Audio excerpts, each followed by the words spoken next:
En el vídeo anterior, en esta serie de lecciones de la filosofía, vimos a grandes rasgos cuáles fueron las líneas de la vida de Platón.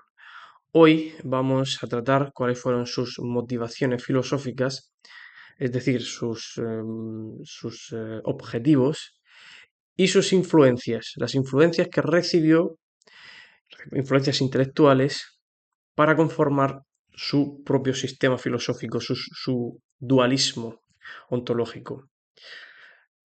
Pero antes de ello, pues tendríamos que mencionar un poco el acontecimiento fundamental en la vida de Platón, que fue la muerte de su maestro.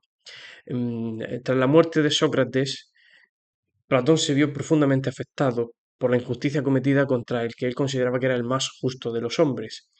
Este acontecimiento motivó a Platón para buscar una comprensión más profunda sobre la justicia y sobre lo que se considera el buen gobierno. Comprendió que una sociedad justa no podía ser decidida, no podía ser gobernada por gobernantes elegidos al azar, ni por oradores sin formación política. En suma, es simplemente por la mera persuasión, como defendían los sofistas.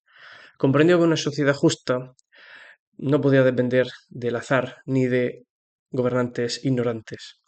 Para evitar tragedias similares como la cometida contra su maestro, contra Sócrates, mm, Platón decidió que era fundamental formar a las futuras generaciones de gobernantes, es decir, a los jóvenes aristócratas. Y para ello funda su famosa academia, una institución que dotaba a los jóvenes de cierta formación para formación filosófica y moral, para que pudieran de manera efectiva traer una sociedad justa, ¿vale?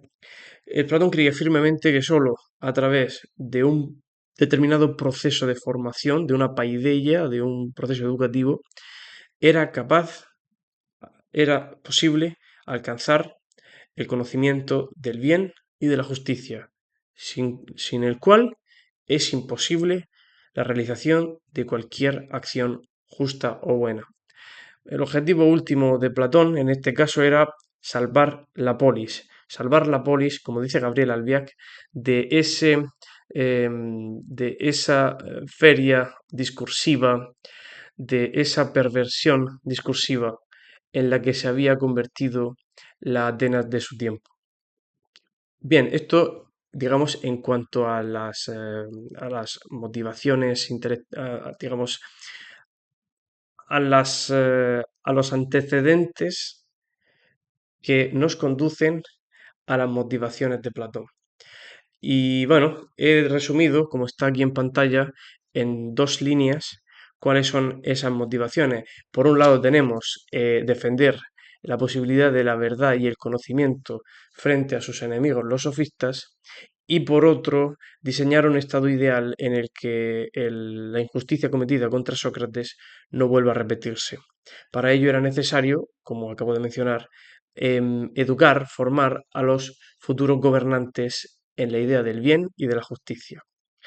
De acuerdo. Y ahora, ya sin más, pues podemos pasar a cuáles fueron sus influencias filosóficas. Una influencia importante, aunque es una influencia, digamos, de oposición, fueron los sofistas. En todo momento se posicionó Platón en contra de los sofistas, quienes promovían una visión del conocimiento escéptica, relativista, es decir, la idea de que la verdad y la justicia eran conceptos moldeables y que en cada momento se podían adaptar a los intereses de los políticos, de los oradores, que no existían fines connaturales a la polis, un bien al que tender, sino simplemente pues argumentos que en cada momento se pueden utilizar para hacerlos confluir a los intereses políticos. Platón veía en este relativismo una amenaza para la cohesión y la moralidad en la polis, en la sociedad, ya que socavaba la posibilidad de que el bien y la justicia fueran universales.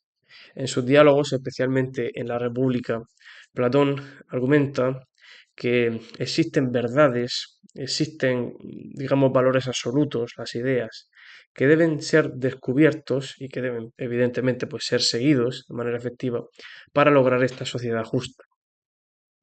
De acuerdo. Y he querido separar las influencias en dos.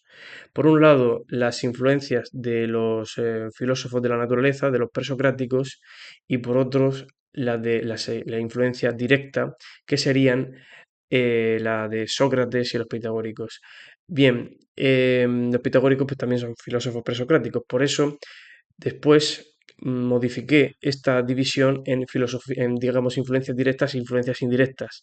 Las influencias mediadas o indirectas serían las de Heráclito y Parménides, puesto que Platón nunca entra en contacto con ellos directamente, sino que lo hace de manera mediada por discípulos de estos filósofos.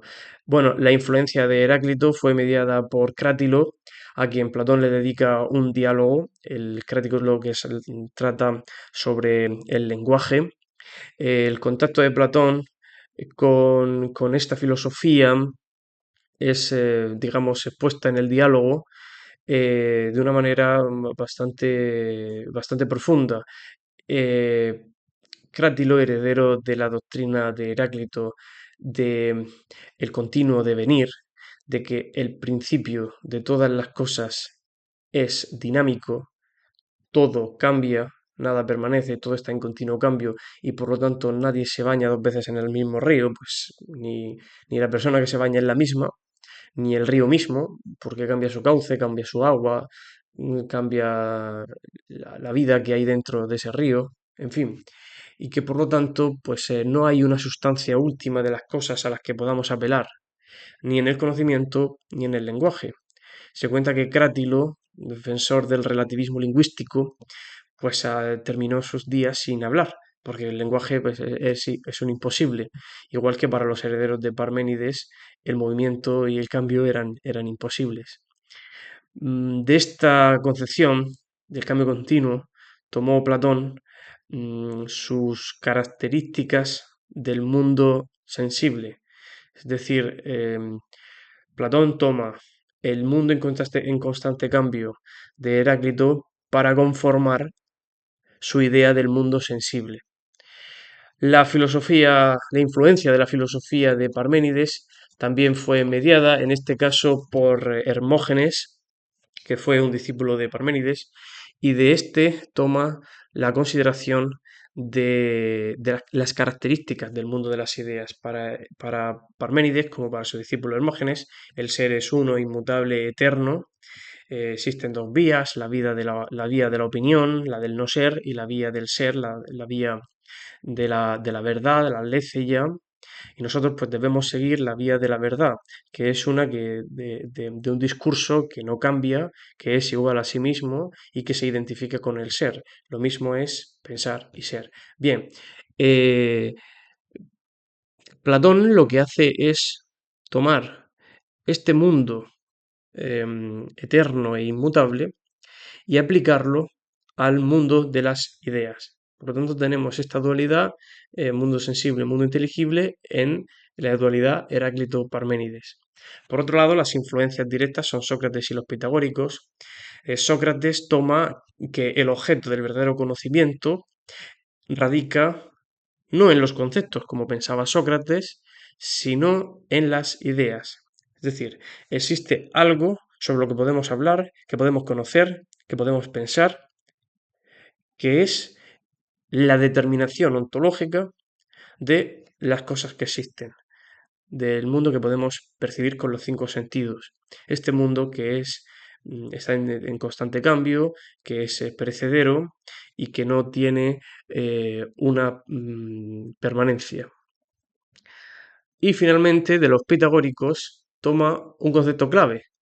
Si para los pitagóricos el arjé, el principio de todas las cosas, es el número y todas las cosas que existen como imitación de los números, este esquema es asumido por Platón, pero cambiando los conceptos.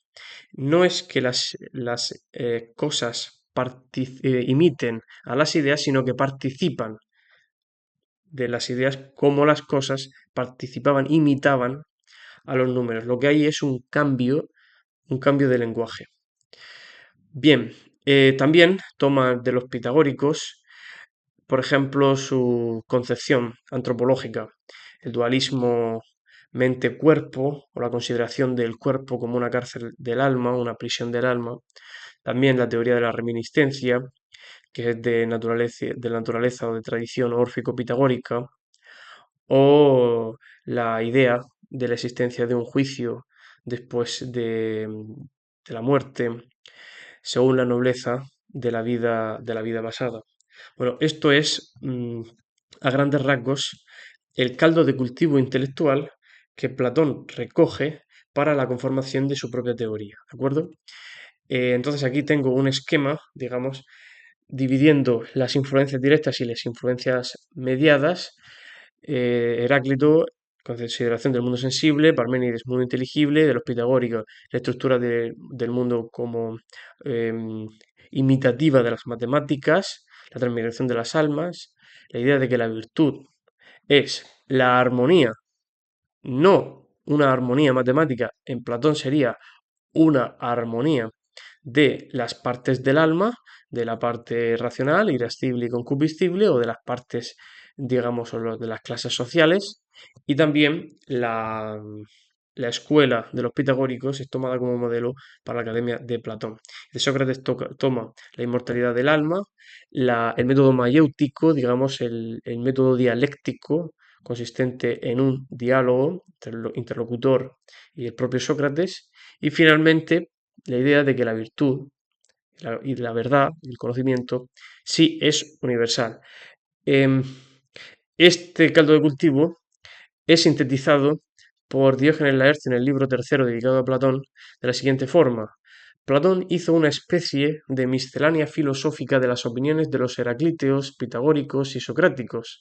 En las cosas sensibles o sujetas a los sentidos, filosofaba con Heráclito; en las cosas intelectuales, con Pitágoras; y en las políticas o civiles, con Sócrates.